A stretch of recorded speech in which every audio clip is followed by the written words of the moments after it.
जो हमरी विद होती मेरे सतपुरा, साबिद तुम हर जानो आपे। हम रुलते फिरते कोई बात ना पूछता, गुरु सतगुरु संग कीरे हम थापे। हमारी क्या औकात है, हम उसके सामने सिर उठाकर देख भी पाए। हम तो नाली के गंदे कीड़े हैं, जिसको उसने अपना लिया, अपनी छत्र छाया दे दी। बोलिए सतगुरु महाराज की, सच्चे दरबार की।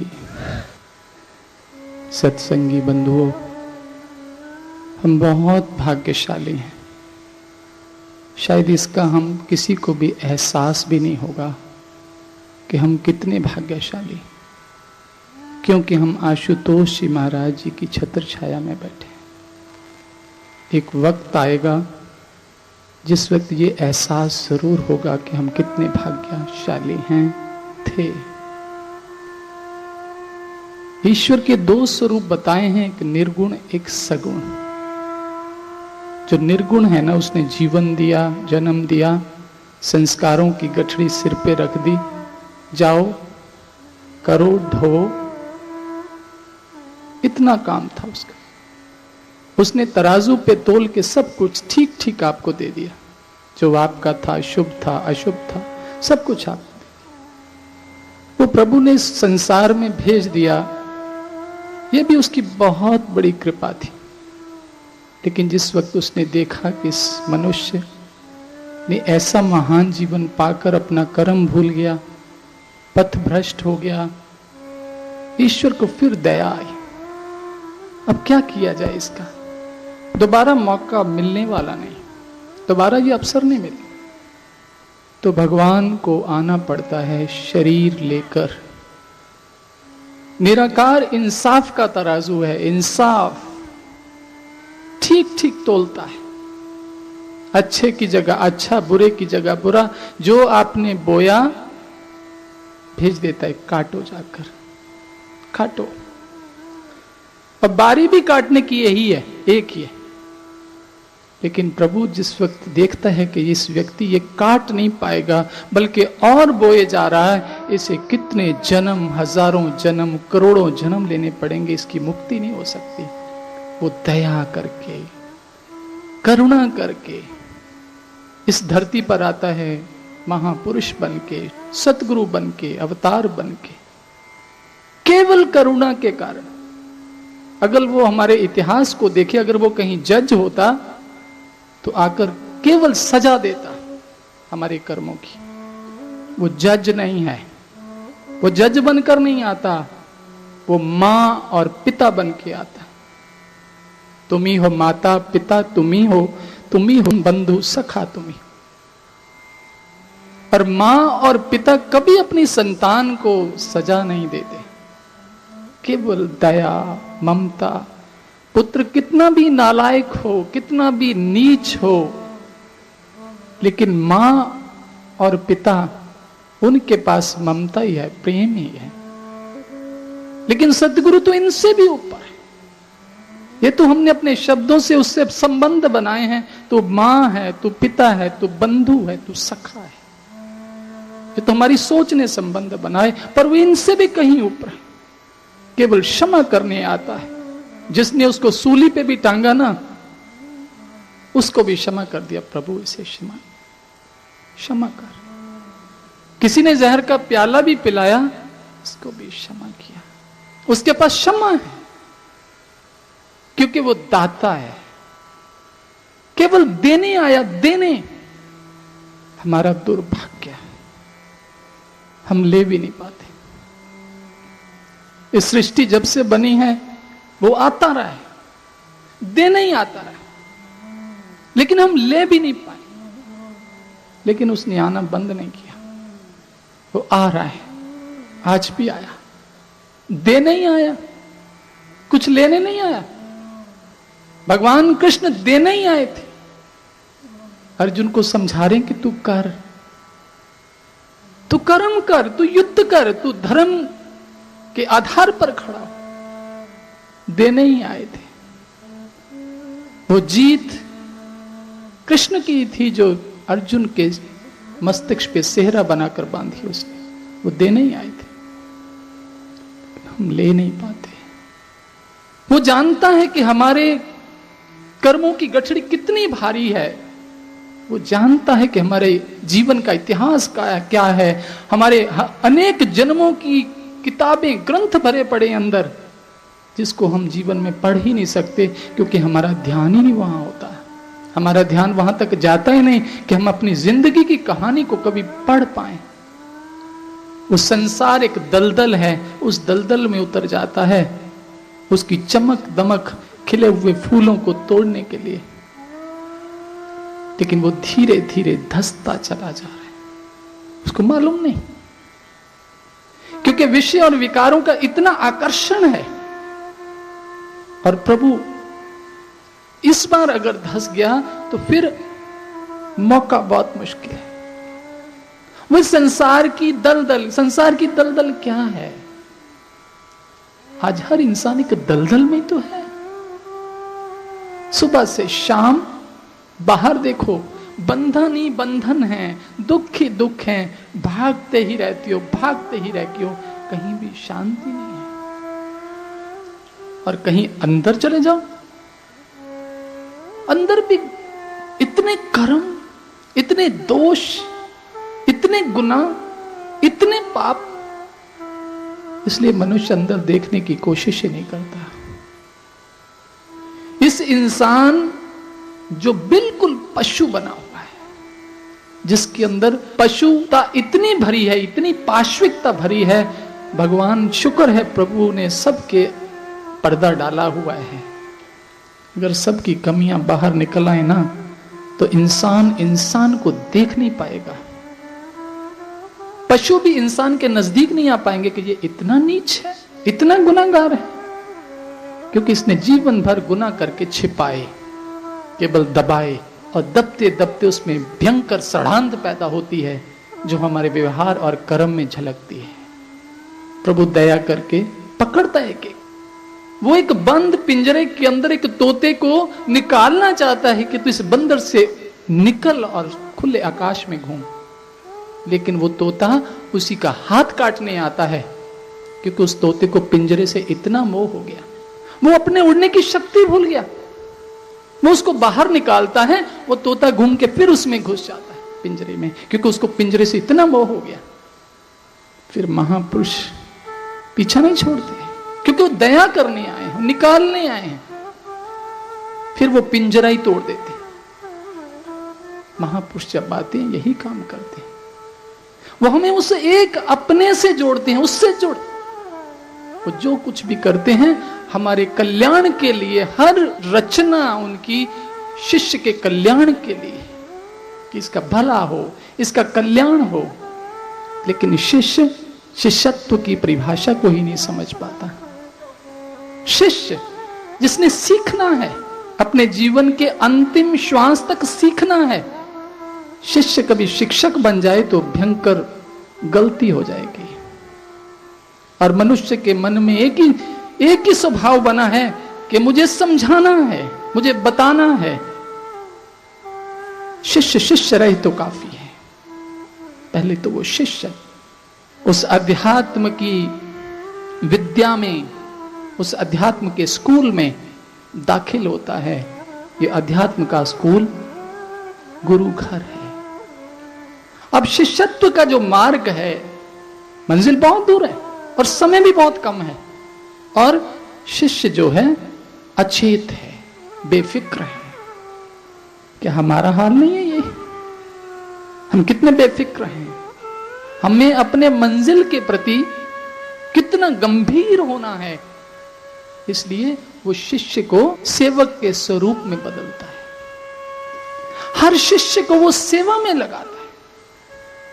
ये उसके कल्याण करने का तरीका है, ये उसकी रचना है। वो जानता है कि मुझे इसको दलदल से, नरक से कैसे निकालना है। एक छुरी बहुत तेज है ना, हल्की सी प्याज काटते हुए, सब्जी काटते हुए लग जाए तो उंगली कट जाती है। धार बड़ी तेज है। अगर धार कुंठित हो जाए तो थोड़ी बहुत लग जाए तो नुकसान नहीं करती, कर्मों की धार भी बड़ी तेज है। सतगुरु उसकी धार को कुंठित करने के लिए हमें सेवा में लगाता है। हम सेवा में लग जाए, हर व्यक्ति को सेवा में लगाता है, क्योंकि दूसरा कोई उपाय नहीं है। जो कर्म हमने किया ना, बड़ी तेज धार है। इन कर्मों ने तो अनेक जन्मों बाद द्रौपदी को भी नहीं छोड़ा। भरी राजसभा में अपमानित होने के लिए ऐसी परिस्थितियां बना दी कर्मों ने, लेकिन उस कर्म की धार द्रौपदी की भक्ति ने, सेवा ने कुंठित कर रखी थी, इसलिए उसका बचाव हुआ। सतगुरु सेवा इसलिए नहीं कराता कि उसके लिए हम कुछ करते हैं, मन से निकाल दो। इस संसार के अंदर जब महापुरुष आते हैं ना, अपना लक्ष्य सिद्ध करके आते हैं, पूरा करके आते हैं, जीत के आते हैं। भगवान राम ने चाहे रामेश्वरम का पुल बनाया, चाहे भगवान कृष्ण अर्जुन को प्रेरित कर रहे हैं कि तू लड़, वो हमारे भरोसे नहीं आते कि शायद उनका हम काम करेंगे। अर्जुन जिद करता है, प्रभु मैं नहीं लड़ सकता ना। भगवान कृष्ण ने अंतिम में दिखा दिया, मूर्ख, ये युद्ध तो पहले से ही जीता हुआ है, सब तो पहले से मरे हुए, तू किसको मारेगा? काम तो पूरा है, तुम क्या करोगे? ये तो तेरे लिए, तेरे भले के लिए, तेरे कल्याण के लिए, सत्य धर्म की स्थापना के लिए इस जीत का सेहरा केवल तेरे मस्तिष्क पे बांधना चाहता हूं और कुछ नहीं। उसके लिए आप क्या कर सकते हैं? हम अपने कर्मों की धार को कुंठित कर लें, इतना ही काफी है। हम अपने बोझ को कम कर लें, इतना ही काफी है। हमारा ध्यान अपने पर बना रहे, इतना ही काफी है। हम अपनी जिंदगी की किताब को पढ़ सकें, इतना ही काफी है। कम से कम हमें एहसास तो होगा, हमें कर्म का बोध तो होगा कि मुझे कर्म की ओर चलना है। कोई भक्त जब सेवा करता है ना, तो उसके मन में बहुत सम्मान भी आने लगता है। सेवक क्यों कहा गया? सेवक एक गुणवाचक नाम है, सेवक, जिसके अंदर सेवा का शौक है, सेवा की लगन है, सेवा का जनून है, जिसमें भाव है, वो सेवक। भगवान कृष्ण अर्जुन को वो सेवक, वो भाव पैदा कर रहे हैं सत्संग के द्वारा, समझाकर, फिर दिखाकर। यही कार्य महापुरुष करते हैं। वो हमारे भरोसे नहीं आते, वो किसी के भरोसे नहीं आया, ना हमारे ना आपके, कि हम सत्संग करेंगे और आप सेवा करेंगे, हमारे भरोसे नहीं आया। ये नहीं भी होगा तो भी वो लक्ष्य को जीत के आया। दुर्भाग्य हमारा है कि हम अपने कर्म से इंसाफ नहीं कर पाते, हमें संतुष्टि नहीं होती अपने कर्म से, क्योंकि सेवक का कर्म और सेवक का धर्म बहुत ऊंचा है, बहुत ऊंचा है। और सेवक बने बिना उसके बीच में मिला नहीं जा सकता। जैसे नदी के पानी को किनारे बांध कर ले जाते हैं सागर तक, ऐसे सेवक की मर्यादाएं, सेवक की सीमाएं इस जीव को बांध कर सागर तक ले जाती है। जो पानी बंधने के लिए तैयार नहीं, वो कभी भी सागर तक नहीं पहुंचेगा, सड़ जाएगा, सड़ांध आने लगेगी। ये उपकार है उन किनारों का जो बांध कर ले जा रहे हैं। सेवक के गुण होते हैं। कोई भी चीज की कीमत उसके गुणों के कारण से होती है। फूल में गुण है, सुंदरता है, खुशबू है, इसलिए इसकी कीमत है। ऐसे भी बहुत से फूल जंगलों में होंगे, ना तो उसकी खूबसूरती है, ना सुंदरता है, ना खुशबू है, उसकी कीमत नहीं है। जिस सेवक के अंदर सेवक का धर्म और सेवक का कर्म क्या है, ये गुण नहीं है, तो वो सेवक नहीं है। कबीर ने कहा, कहे कबीर सो सेवक नहीं, चाहे चौगुना दाम। कोई कुछ करके उसके बदले में कुछ भी, वो सेवक नहीं है, वो व्यवहारी है, व्यापारी है, सेवक नहीं है। बहुत कमी है, भरे पड़े हैं, गुण कोई नहीं। ये तो प्रभु ने पर्दे डाले हुए हैं, इसलिए एक दूसरे के गुणों का थोड़ा हम मेल जोल करते हैं, गुण कोई नहीं। अब गुण ही अब गुण है, गुनाह ही गुनाह है। उसके सामने गर्दन उठाने के भी काबिल नहीं है। हमें विचार करना है, ये रास्ता बहुत लंबा है। अगर सच्ची सच्ची सीधी सीधी बातें हम नहीं आपस में करेंगे तो हम एक दूसरे के साथ धोखा करेंगे। हमें समझना होगा इस रास्ते पे, इस पथ पे बहुत कुछ होना बाकी है। हमें उसी के लिए अभी से तैयारी करनी है। ये उसकी कृपा है कि उसने इस रास्ते पे लगाया। उसकी कृपा का कैसे मूल्य चुका सकते हैं? कोई विकल्प नहीं है इसका, कोई विकल्प नहीं। केवल एक जो गुरु को प्रसन्न कर सकता है, प्रभु को प्रसन्न कर सकता है, वो एक ही विकल्प है। सेवा ऐसा मंत्र है, सबका मन हर लेत। आपके घर में कोई नौकर हो ना, आपको खाना बना के खिलाए, पानी पिलाए, देखभाल करे, आपके कपड़े धोए और आपको सोती दफा कहीं आकर आपकी चरण सेवा भी करे ना, आप कितने भावुक हो जाते हैं। चाहे आपकी औलाद आपको ना पूछे, आपके भाव उसके लिए कितना कोमल हो जाते हैं, कितना प्रसन्न आप हो जाते हैं।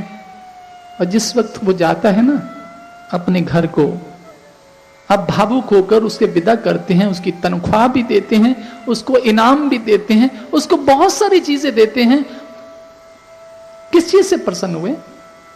सेवा से। सेवा से। सेवा ऐसा एक मंत्र है जो इंसान तो क्या भगवान को भी खुश कर सकता है और कोई दूसरा रास्ता नहीं। ऐसा एक मंत्र है। श्री गुरु महाराज जी कभी कभी एक कहानी सुनाया करते, आपने भी सुनी होगी, मेरा लप्पा की। वो आश्रम में बर्तन मांजते थे, बड़ी दफा सुनी होगी, लेकिन उसकी गहराई तक कभी उतरने का प्रयास उतना गंभीर और ईमानदार नहीं रहा होगा। सुनी जरूर होगी। अनपढ़, गवार, आश्रम में रहकर किसी से प्रेम नहीं मिला था, तिरस्कार। गुरु घर के अंदर पूर्ण दरबार है, सब तरह के लोग हैं, कमियों से भरे हुए लोग हैं। ये कोई सजे संवरे लोग थोड़ी हैं। हम कोई सजाने संवारने के लिए तो उसने अपनी कक्षा में भर्ती किया। ईर्ष्या, द्वेष, नफरत मनुष्य के संभाल के रखे हुए हैं अपने पास, संपत्ति बनाकर। ऐसे तब भी थे। मेरा लप्पा को एक सेवा देगी बर्तन मांजने की। उसको पागलपन था, जनून था कि मुझे जो भी काम मिला है मैं अपने आप को मिटा दूं इस कार्य में, इस कर्म में। कभी कभी वो आंखें उठा के देख लिया करता था। श्री गुरु महाराज जी बाहर निकले बड़ी दूर, बड़े शिष्य उनके आसपास। कभी कभी मन में आता था कि सदगुरु तेरी नजर भी कभी मुझ पे पड़ेगी, क्योंकि वो तो साहस ही नहीं करता था कि मैं उठ के वहां तक जाऊं। अपने आप को इतना हीन समझता था। गुरु साहब की वाणी है ना, जो हमारी विद होती मेरे सतगुरा, साबिद तुम हर जानो आपे। हम रुलते फिरते कोई बात ना पूछता, गुरु सतगुरु संग हम कीड़े हैं, कीड़े। एक अनाथ बालक को, जिसका कोई नहीं था, जो दर दर की ठोकरें खा रहा था, उस बालक को श्री गुरु रामदास जी महाराज चौथे गुरु बना दिया, श्री गुरु अमरदास जी की कृपा ने। हम कीड़े, तुम थापे, तेरी थापना तेरे प्रेम ने, तेरे सानिध्य ने, तेरे आशीर्वाद ने। पर वो आशीर्वाद का प्रसाद मिला कैसे? कभी इतिहास पढ़ना श्री गुरु रामदास जी महाराज जी का, कि गुरु की सेवा के लिए उन्होंने क्या कुछ किया। गुरु की आज्ञा उसके लिए सब कुछ थी। उसमें कभी विचार नहीं करता था, कभी बुद्धि नहीं लगाता था। गुरु ने 70 दफा एक दीवार बनवाई और थोड़ी देर बाद आके तोड़वा देते कि ठीक नहीं है। उसने कभी पूछा नहीं था कि क्या ठीक नहीं है। अगर हम होते, पहली बात तो पूछते नुक्स कहां है। अगर नहीं भी पूछते तो अंदर चलता रहता तूफान। उसने नहीं पूछा, सारे शिष्य भाग गए, लेकिन रामदास बनाए जा रहा है। अमरदास जी कहते हैं, भाई तूने क्यों नहीं पूछा, कमी क्या है? कहते महाराज जी मेरी जिंदगी का कर्म एक है, सेवा करना। वो बनाना भी सेवा है, वो तोड़ना भी सेवा है, क्योंकि मेरे लिए तेरे हुक्म से बड़ी कोई चीज नहीं। मैं दिमाग नहीं लगा सकता। आज मेरा लप्पा बर्तन मांज रहा है, आंखें भी नहीं उठा रहा, आंखें भी बर्तन में लगाई हैं कि कोई दाग तो नहीं रह गया। कहीं हम देखें अपनी तरफ, सेवा में लगे होते हैं, कभी गुरु आ जाए, हमें सेवा का पता नहीं है कि छोड़ के हम भागते हैं पीछे, क्या खराब हो गया, क्या टूट गया, कोई चीज क्या है, हमें कर्म का ही बोध नहीं है। अभी सेवा करना तो भी बड़ी दूर की यात्रा है, चलते चलते समझेंगे सेवा क्या होती है, उसके उपकार को समझेंगे कि उसने कितना बड़ा उपकार हम पर किया है, वो कितना बनाना चाहता है सेवा देकर, अभी वो पकाना चाहता है आग में डालकर, तभी सेवक बनेंगे, तभी गुण आएंगे वो शीतलता के, जब मटका आग में पड़ेगा। अभी तो मिट्टी का बना रहा है सुंदर, बड़ा हमें मान मिलता है, बड़ा हमें शोभा मिलती है, अभी तो मटका सा बनाया और थोड़ी थोड़ा थपा उसने, छोटा मोटा कोई दुख संकट आया वो थोड़ा थोड़ा बनाया, हम सोच लिया कि बन गए, अभी नहीं, अभी आग में पड़ना बाकी है। वो वक्त कैसा होगा, वो पल कैसा होगा। गुरु हमारे कर्मों की धार को कुंठित करता है इस तरीके से, चोट मार मार के। मेरा लप्पा जीवन गुजर गया, बर्तन मांजते हाथ गल गए, बर्तन मांजते जिंदगी जीना, सुबह रात शाम केवल बर्तनों के भरे बड़े बड़े पतीले, बड़े बड़े जो आश्रम के होते थे उसके पांव गल जाते थे, सर्दी गर्मी बरसात। उसकी जिंदगी का जनून था बर्तन, उसकी जिंदगी का लक्ष्य था बर्तन। इसको मैंने मांझना है। कोई उसे देखता नहीं, कोई प्रेम से बात भी नहीं करता था, जो भी मिलता था तिरस्कार करता था। अब ये अभिशाप है या वरदान गुरु का? समय बीता, गुरु ने शरीर छोड़ने का समय आया तो अपने प्रिय शिष्यों को, जिनकी बड़ी आशाएं रही होंगी, उनको बुला के कहा, भाई ये एक पत्र है, मैं शरीर छोड़ रहा हूं, मेरी इच्छा जो मैंने वो व्यक्त की है इसमें भरी इस पब्लिक के बीच में, उसको पढ़ के सुना देना। सारी पब्लिक, सारी दुनिया, सारी संगत, सब प्रेमी शिष्य सब इकट्ठे हुए नम आंखों से, और कुछ स्वार्थी अधिकार पाने के भूखे, मैं शब्द कठोर इस्तेमाल कर रहा हूं ताकि हमें सीधा सीधा समझ आए। वो शिष्य जो केवल अधिकारों को छीनने का ही केवल प्रयास है कि अधिकार कुछ बनना, ऐसे शिष्य भी होंगे जो गुरु के आसपास सब अपने अपने अंदाज और कयास लगा रहे हैं कि यहां का कार्य संचालन दिया होगा, लिखा होगा इसके बारे में, सब अपना अपना। क्योंकि कुछ लोग सेवा के बदले में कीमत लेते हैं, कागज के नोटों की नहीं, किसी दूसरे रूप में। शायद ऐसा हो जाए, शायद मान, शायद सम्मान, शायद कोई नाम, ये भी तो कीमत ही है। वक्त आया, समय आया, पत्र खुलने का समय आया, मेरा लप्पा बर्तन मांज रहा है। उसकी जिंदगी में शायद बर्तन मांजने के अलावा कुछ भी नहीं था, लेकिन जिस वक्त वो पंक्ति पढ़ी गई जो एक ही थी कि मेरे देह त्याग के बाद, मेरे देहांत के बाद, मेरे इस महान मिशन का कार्य संचालन मेरा प्रिय शिष्य मेरा लप्पा करेगा। सुनने वालों की क्या हालत हुई होगी, और मेरा लप्पा ने जब सुना तो उसकी क्या हालत हुई होगी, कोई बयान नहीं कर सकता, अंदाजा लगाना मुश्किल। रो रहा है, बर्तन मांज रहा है, रो रहा है कि मेरे कानों से मुझे धोखा तो नहीं हो गया, ऐसा नहीं हो सकता, मैं इस काबिल नहीं हूं, मैं अधम हूं, मैं नीच हूं, सतगुरु आप ऐसा नहीं कर सकते। इतने बड़े बड़े विद्वान, इतने बड़े बड़े सेवादार, कहीं पढ़ने वाले को गलती हुई, और उन स्वार्थी लोगों ने जो अधिकारों को छीनने की ही केवल चाह रखते थे, उनके मुंह लटक गए, उनके अंदर ईर्ष्या भभक कर भड़कने लगी। ये क्या हो गया, ये कैसे हो सकता, अनपढ़ गवार, वो ऐसा कैसे कार्य। अनेक प्रश्न उठने लगे, अंदर ही अंदर धुआं उठने लगा, और मेरा लप्पा को उन बर्तनों में से उठाया गया और उसे कहा गया जो उसने सुना था वो ही सुनाया गया। उसके आंसू बंद नहीं हो रहे। कहा मैं नीच से नीच, तू ऊंच से ऊंच, कहीं बीच में कोई तालमेल ही नहीं है, ये कैसे। ये घटना घटी सेवा के प्रेम से, सेवा की लगन से। और उसके बदले में कुछ चाहा नहीं कि कोई मुझे जी करके सम्मान दे के बोले। ये हमें सीखना है, अभी बाकी है ये सीखना। हम तो कुछ करते हैं ना, एक्सपेक्ट करते हैं, कम से कम कोई प्यार से तो बोले। व्यवहार तो ठीक है, लेकिन सेवक को तो यह भी आशा नहीं करनी चाहिए, क्योंकि सतगुरु ने बुल्ले शाह को धक्के मार मार निकाला था आश्रम से बाहर, केवल उसके कर्मों की धार को कुंठित करने के लिए, और कुछ नहीं। आज हमें कोई सम्मान से ना कहे तो हम बिखर जाएंगे। सेवा का धर्म कितना कठिन है यह हमें समझना होगा। आज समझे, 10 साल बाद समझे, जीवन के अंतिम श्वास में समझें, तभी सेवा सार्थक होगी। सेवक कैसे नहीं, हनुमान सेवक बना, लेकिन उसके इतिहास को तो देखें, उसके सेवा के समर्पण को तो देखें। अनेकों अनेकों उदाहरण है। निरालप्पा बहुत रोया, उसके आंसू नहीं सूख रहे, सारी रात बैठा रो रहा है, याद कर रहा है, सतगुरु मैं क्या सोचता था। मैं सोचता था गुरु मुझे देख भी नहीं कभी रहे।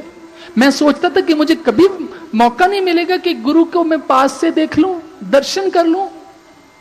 ये क्या हो गया? उसे एहसास हो रहा, गुरु तू मेरे इतना नजदीक था। क्योंकि गुरु और शिष्य का संबंध बाहर का शरीर का नहीं है, शरीर तो भूल भुलैया है। ये कर्म और भावनाओं का संबंध है। गुरु और शिष्य अंदर से नजदीक आते हैं, कर्म के द्वारा, समर्पित भावनाओं के द्वारा। बाकी तो सब व्यवहार है, व्यवहार है, अभिनय है, अभिनय। मनुष्य अभिनय करता है तो भगवान भी अभिनय करता है, सतगुरु भी करता है। आप जिस अभिनय को करके गुरु के पास जाते हैं ना, बड़ा अभिनय करते हैं, कैसी कैसी बातें, क्या क्या, हम सब हम एक्टिंग करते हैं।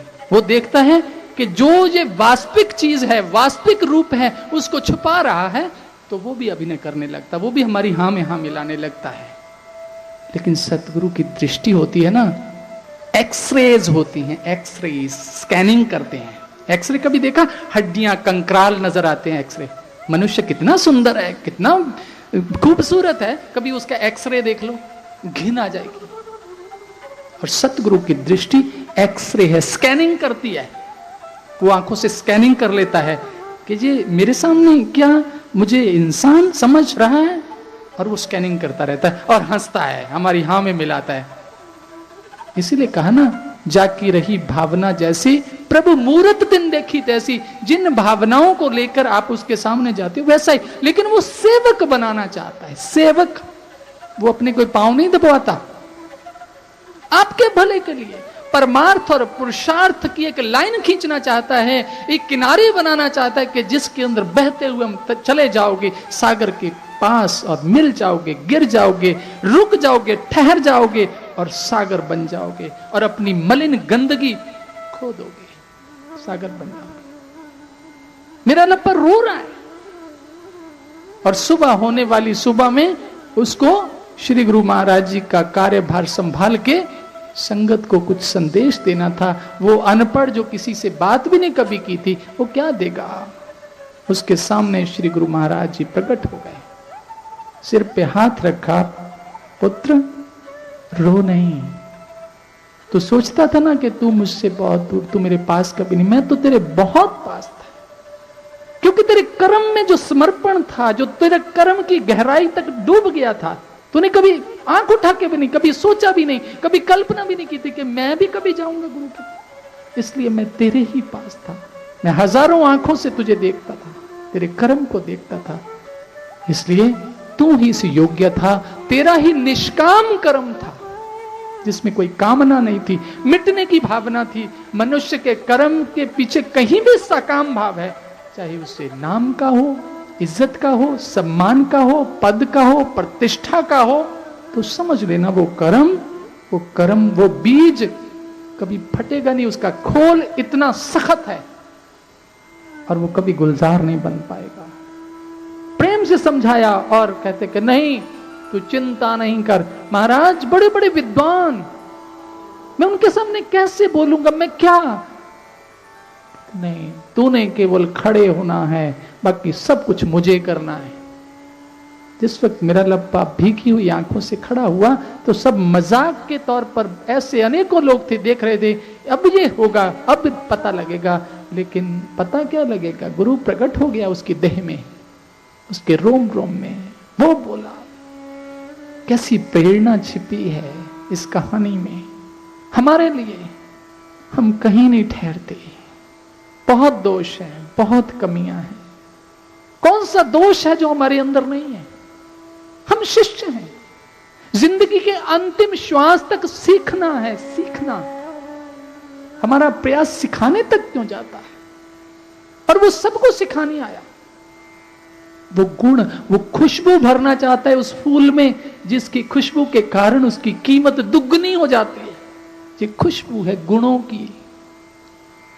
अष्टावक्र जब दरबार में आ रहे थे तो बड़े बड़े विद्वान हंसने लगे, तो उन्होंने राजा जनक से कहा, राजन, ये नीच लोगों की सभा बनाई है, तुम तो विद्वानों की सभा कहते, इनको तो चमड़ी का ज्ञान है, ये मेरे रूप को देख के हंस रहे हैं।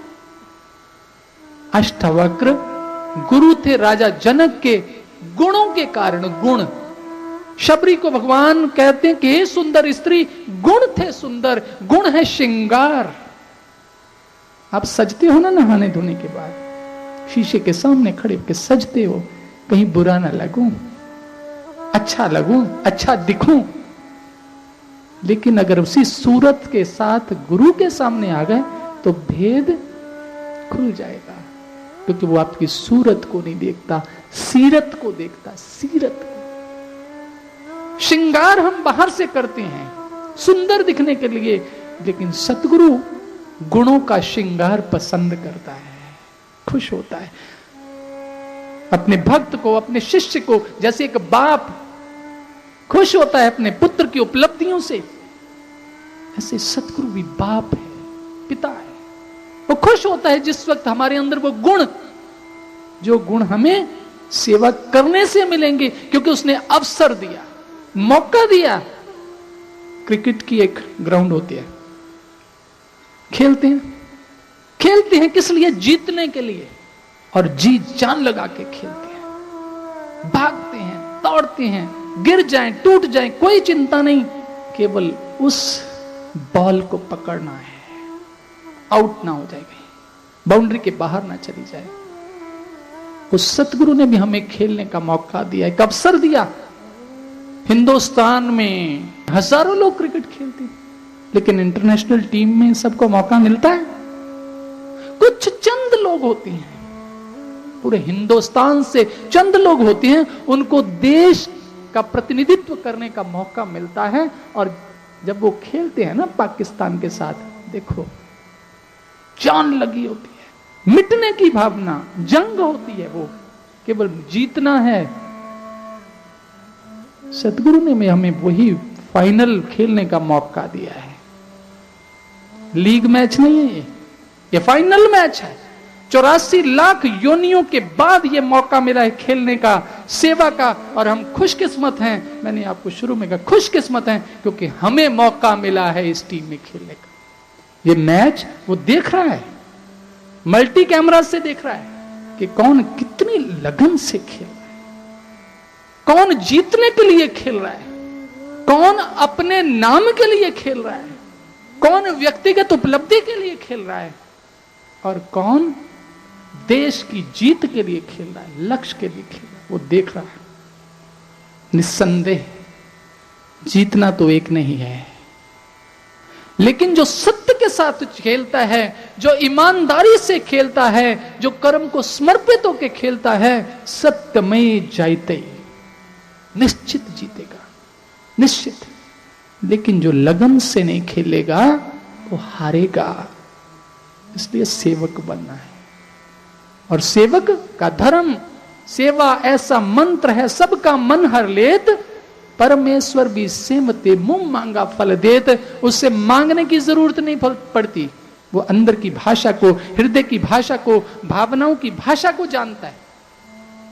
सज्जनों, हम सेवक बनने का हमें भी अवसर मिला है, और मौके का लाभ जिस व्यक्ति ने नहीं उठाया वो हमेशा पछताया, हमेशा।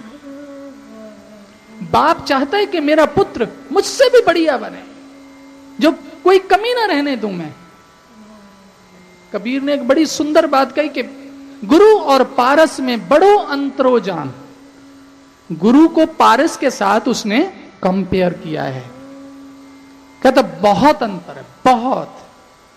जो पारस है ना, किसी लोहे को छुआ दो तो वो सोना बन जाता है, लोहे की कीमत को कई गुना बढ़ा देता है, सोना बन जाता है। पारस में ये गुण है, ये उसके स्पर्श में ये शक्ति है।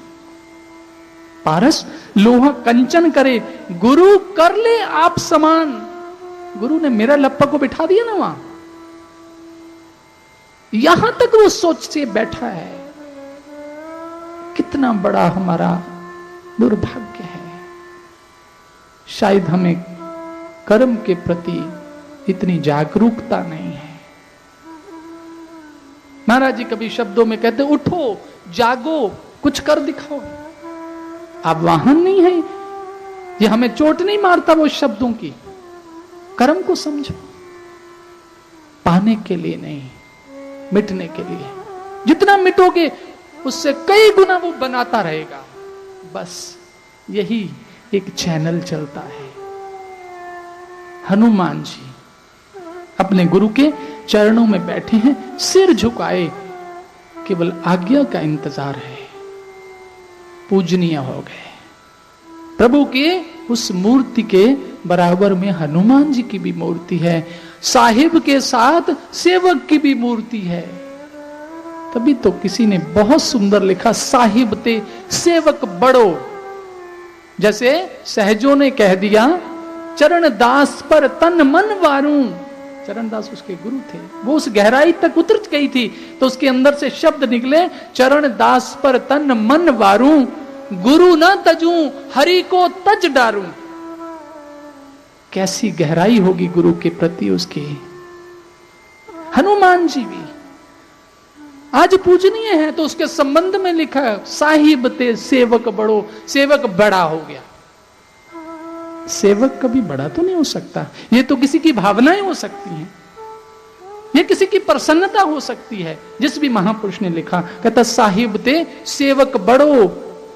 कौन सेवक बड़ो है? जो निज धर्म सुजान, जिसको सेवक के धर्म का बड़ी समझदारी से ज्ञान हो गया है कि सेवक का धर्म क्या है। उस सेवक के लिए कहा गया, हमारे जैसे सेवकों के लिए नहीं।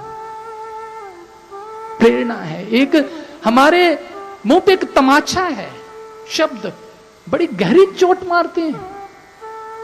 जो बोली है ना, ये गोली से भी ज्यादा गहरी चोट मारती है।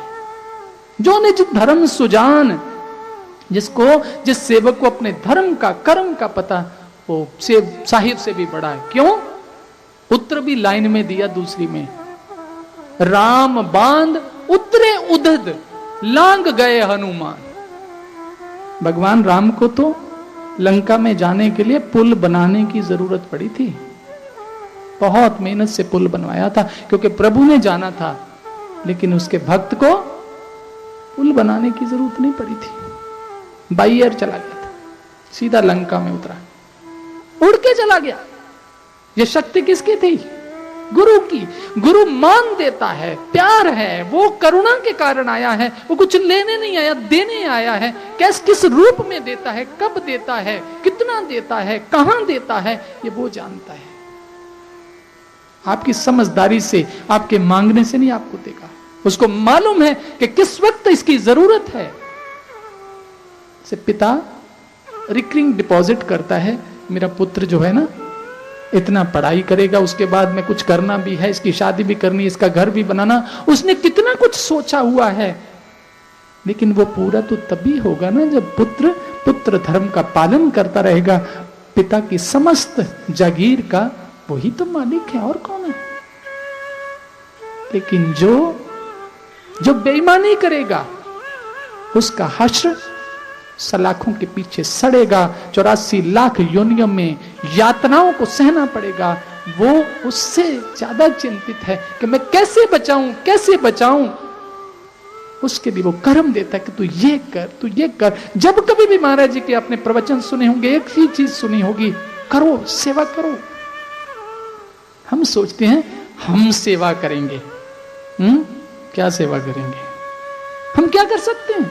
ये भी उसकी कृपा है कि वो मौका देता है, वो कृपा करता है। वो अंदर के हमारे श्वास चलने फिरने, ऐसे ऐसे लोग होते हैं जो बीमार जब वो सेवा में आते कैसे चल पड़ते हैं, कितना शरीर उनका चलने लगता है, जिनके अंदर सच्ची भावना होती है। ये कृपा है। समझना होगा शिष्य को, अपने धर्म को, अपने कर्म को। हमें तो थोड़ा सा कोई कुछ कह दे ना तो हम कई दिनों तक दर्शन नहीं देते आगे। ये हमारी सोच है, क्योंकि जो हमने अभिमान की दीवार बनाई है ना अपने ही हाथों से, शुभ कर्म किए, सेवा की निश्चित, लेकिन साथ साथ एक एक ईंट लगा के दीवार बनाई, बड़ी सुंदर लाइनें खींच खींच के, उसे देख देख जी रहे हैं। कोई उसे चोट मार देना, एक ईंट भी हिलाने की कोशिश करे तो हमें बड़ी तकलीफ होती है। लेकिन सतगुरु इसको पूरी की पूरी को तोड़ देना चाहता है, इसलिए वक्त वक्त पर चोटें भी मारता है। भक्त के जीवन में भी दुख सुख आते हैं, काहे की घबराहट। संसार नहीं दुख सुखों से गुजरता हमारे, क्योंकि वो पूरी की पूरी दीवार को नींव से निकालना चाहता है। देवे किन का दर्द भी देता है, लेकिन उस दर्द के पीछे बहुत बड़ा सुख है। देवे किन का दर्द का टूटा जोड़े तार, दादू सादे सुरत को सो गुरु पीर हमार। ऐसा पीर, ऐसा मेरा गुरु है जो मेरे समय समय पर इंजेक्शन ठोकता रहता है कि मैं अपनी दिशा ना भटकूं। कुंती ने दुख मांगे, भगवान से मौका मिला मांगने का तो दुख मांगे, मेरा लक्ष्य ना भटक जाए, मैं तुझसे दूर ना हो जाऊं, मेरे कदम बहक ना जाएं। ये सेवक की, ये शिष्य की सोच है, उसका कर्म है, उसका धर्म है। हनुमान जी को रोका, मैनाक पर्वत ने रुक जा, वो कहता मैं राम के काम से जा रहा हूं, मुझे आराम कहां। हमें एनालाइज करना होगा, हमें चिंतन मंथन जरूर करना होगा, क्योंकि हमें वो बनना है, हमें अवसर मिला है, हमें खेलने का मौका मिला है, और जीत हमारा इंतजार कर रही है। केवल हमारे कर्म की कमी है जो हमारे कदम नहीं उठने देती। कितना दुर्भाग्य है हमारा। कैसे हमें पता लगेगा, कैसे हमें बोध होगा कि हम जिंदगी के किन क्षणों को खो रहे हैं, कैसे एहसास होगा। इतनी कृपा बह रही है, जिंदगी का मटका उल्टा पड़ा हुआ है, उल्टा। सहनशीलता, ये श्रृंगार गहना है, गहना। एक औरत गहने पहनती है ना, कांटे, ये टीका, हार, नेकलेस, ये कितनी दुल्हन बन जाती, सुंदर, कितनी सुंदर लगती है। श्रृंगार है, गहने हैं जो चमक रहे हैं। ये गुणों के भी गहने होते हैं, ये भी मन का श्रृंगार करते हैं, आत्मा को सुंदर बनाते हैं, और प्रभु फिर वर्ण करता है इसका। सहनशीलता, हम सब सोचेंगे, चिंतन करेंगे, मनन करेंगे।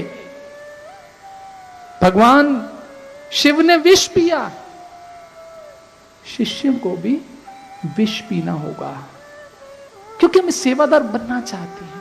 सेवा के गुण हमारे बीच में है। संशय भी बहुत है। इतना महान मार्ग है, हम अपनी समझ और छोटी सी निकृष्ट बुद्धि से समझ लेना चाहते हैं। मन में बहुत से शंके आ जाते हैं। हम तो इतनी सेवा करते हैं, ऐसा करते हैं, ऐसा क्यों हो गया, हमारे साथ जीवन में ऐसा क्यों हो गया। और कुछ नहीं तो हम कहते हैं कि वो ये करता है, फलां ने ये किया, उसने मुझे ऐसे कह दिया। हम अपने कर्म से, अरे ये कैसे कर्म योगी हैं हम, ये कर्म है। हमारा लक्ष्य है गुरु और हमारा कर्म है कदमों का उस ओर चलना। हमारे कदम रुक तो नहीं रहे, बढ़ रहे हैं ना निरंतर। अपनी नजर अपने कदमों में हो कि कदम रुके तो नहीं, कर्म रुका तो नहीं। ध्यान लक्ष्य पर और कर्म पर, ये आवश्यकता है। सहनशीलता, कर्मण्यता, कर्म प्रायणता, कर्म के प्रति डिवोशन, समर्पण, और शंका रहित कर्म। शंका तभी होगी जब लक्ष्य से ध्यान हटेगा, दाएं बाएं पीछे, तो जरूर आपके कदम बहक जाएंगे, भटक जाएंगे। शंका आती ही तब है जिस वक्त मन शैतान हमारे ध्यान को भटकाता है, हमारे कदम बहक जाते हैं, और शंका की जो बेड़ी है वो हमारे कदमों को पकड़ लेती है। सेवा इन सब बंधनों को काटेगी, लेकिन सेवक बनना है। सेवक के जीवन में विनम्रता, प्रेम भी होना चाहिए। हम कर्म करके तो क्या, हम तो जुबान से भी किसी को सुख नहीं दे पाते। ये जुबान भी हमारी तलवार की तरह चल जाती है और कितने जख्म कर जाती है हमें पता ही नहीं चलता है। सेवक का ये भी एक गुण होता है, विनम्रता, प्रेम, झुकापन। यही सुंदरता है, यही श्रृंगार है। कहते ना कि झुकते हैं वही जिसमें जान होती है, अकड़े रहना मुर्दे की पहचान होती है। इन सब चीजों को अंदर जाने दो, ताकि अंदर कुछ हिलजुल शुरू हो, कोई चिंतन मंथन शुरू हो, हम कुछ अपने लिए सोच पाएं कि मुझे क्या बनना है, मुझे अपने जीवन को कैसा बनाना है। मेरे अंदर छिपे हुए जो दोष हैं, जो अंदर कांटे चुभे हुए हैं, शायद इन शब्दों के कांटों से वो निकल पाए कहीं। ये हमारे जीवन में आना चाहिए। प्रेम, प्रेम की भाषा कम से कम हमारी जुबान पे तो आए, और प्रार्थना से हमारे कर्म और व्यवहार में भी जरूर उतरेगी। इसलिए सज्जनों, गुरु एक लक्ष्य है, हमारा लक्ष्य। किसी को मत देखना कौन क्या कर रहा है, जो कोई करेगा तुम मत देखो, वो हजारों आंखों से देख रहा है, क्योंकि उसने मौका दिया खेलने का। खेलो, जैसे मर्जी करो, क्योंकि इनाम उसके पास है। इनाम उसी को मिलना जो जीतेगा, जो कर्म पूरा करेगा।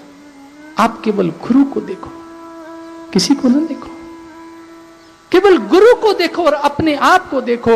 मरीज केवल डॉक्टर को देखता है और उसकी दवाई का सेवन करता है, वो साथ में पड़े हुए बेड पे किसी मरीज को नहीं देखता कि ये तो मर गया, इसका इलाज का ठीक से नहीं हुआ। उसको ये सोचने का कोई अधिकार नहीं है। केवल उसे अपने इलाज से मतलब है, और गुरु की आज्ञा के अधीन और पुरुषार्थ और परमार्थ कर्म में लगने की जरूरत है, समाज कल्याण में, जिससे आपके द्वारा, आपके माध्यम से आपको निमित्त बनाकर गुरु अपना काम करेगा, औरों को भी बदलेगा, औरों का भी इलाज, सबका इलाज करने आया है, सबका इलाज करने आया। कभी भ्रमित मत हो जाना, कभी डगमगा मत जाना, बल्कि किसी की डगमगाई हुई श्रद्धा को ठिका देना, स्थिर कर देना, जोड़ देना। भक्ति जोड़ने का नाम है। तभी कहा ना, उल्टे पुल्टे शब्द का शिष्य नहीं माने दुख। आपको कुछ भी गुरु घर से कोई कह दे, आपका रिश्ता गुरु के साथ है। किसी ने कुछ कह भी दिया, मान लो, ये आपकी परीक्षा हो सकती है, आपके मन पे चोट हो सकता गुरु के किसी को माध्यम बना के आपको मटका देखते ना, ठनखा ठनका के आवाज निकले ठीक से, ये भी हो सकता है। मेरे गुरु है। हाँ, किसी दिन गुरु भी कह दे तो मिट जाना उसके चरणों में। बुल्ले शाह को धक्के मारेगा, वो कहता मैं मरना भी यही है, जिंदा तो मैं जाने वाला नहीं, 4 लोगों के कंधों पर जाऊंगा, क्योंकि मेरा तेरे बिना कोई है ही नहीं। आज वो पूछनीय बना। इसीलिए किसी ने कहा, उल्टे सुलटे बचन का सिख नहीं माने दुख, कहे कबीर संसार में सो कहिए गुरमुख। गुरमुख है जिसने रिश्ता उससे जोड़ा है, उसे मालूम है रिश्ता डॉक्टर से है, मैं मरीज हूं, वो डॉक्टर है। कोई मरीज कुछ कह भी दे कि आप बेड छोड़ के आ जाती है, इलाज छोड़ देती हो? नहीं। जब डॉक्टर भी कुछ कह दे ना बारी, तो भी हम प्रार्थना करते हैं, आप जो मर्जी करिए, आप मेरा ऑपरेशन करिए, मैं लिख के दे देता हूं, मैं मर भी जाऊं तो कोई बात नहीं। पूर्ण समर्पण कर देता है। इस डॉक्टर के पास तो करके कोई देखे तो सही। विश्वास, श्रद्धा, प्रेम, लगन, भावना, समर्पण सुंदर श्रृंगार है सेवक का, भक्त का। ऐसा सेवक, ऐसा शिष्य प्रभु को बहुत प्रिय है। ऐसे शिष्य के लिए भगवान राम कहते, भरत भाई कपि से उऋण हम नहीं, मैं कर्जदार हूं हनुमान जी का, मेरी बड़ी सेवा की है। जिसका श्रृंगार ये गुण बने ना, वो प्रभु के नजदीक अति निकट, क्योंकि गुरु को पा लिया उसने, उसके मन मंदिर में विराजमान हो गया, उसके अंदर साम्राज्य खुल गया, वो नजदीक, अति नजदीक, वो उसके कर्म में रत है। एक चीज, जीवन का चरित्र निर्माण, ऊंचा चरित्र मनुष्य के अंदर जब उसका पतन होता है तो ये एक छेद रह जाता है। आपको कितना वो प्रेम देता है, कितना मान देता है, बिना मांगे बहुत देता है, लेकिन इसे आप अपना मत समझना, उसकी कृपा समझना। और यहां इस परिवार, पवित्र परिवार, जो मनुष्य चरित्र से हीन होगा एक कदम भी नहीं चल पाएगा, नष्ट हो जाएगा, भ्रष्ट हो जाएगा, क्योंकि महान चरित्रवान चरित्र निर्माण करने आया है, श्रेष्ठ मानव बनाने आया है। एक पत्थर को घड़ घड़ के मूर्ति बनाता है, चोट मार मार के मूर्ति बनाता है, तभी पूजा होती है। ये सतगुरु की कृपा है। कैसे चक्कर चल रहा है उसका। मैंने बीच में एक शब्द कहा कि कृष्ण अर्जुन को समझा रहे हैं, इसलिए नहीं समझा रहे कि उसकी कोई कमजोरी है, वो सब कुछ करके आया था। कहीं अर्जुन को अभिमान हुआ? महाभारत युद्ध जीतने के बाद कहीं ना कहीं अंकुर फूटा, क्योंकि ये होता है मनुष्य के अंदर भरपूर मात्रा है इन सब चीजों की। तो भगवान वो भी कांटा निकाल देना चाहते थे।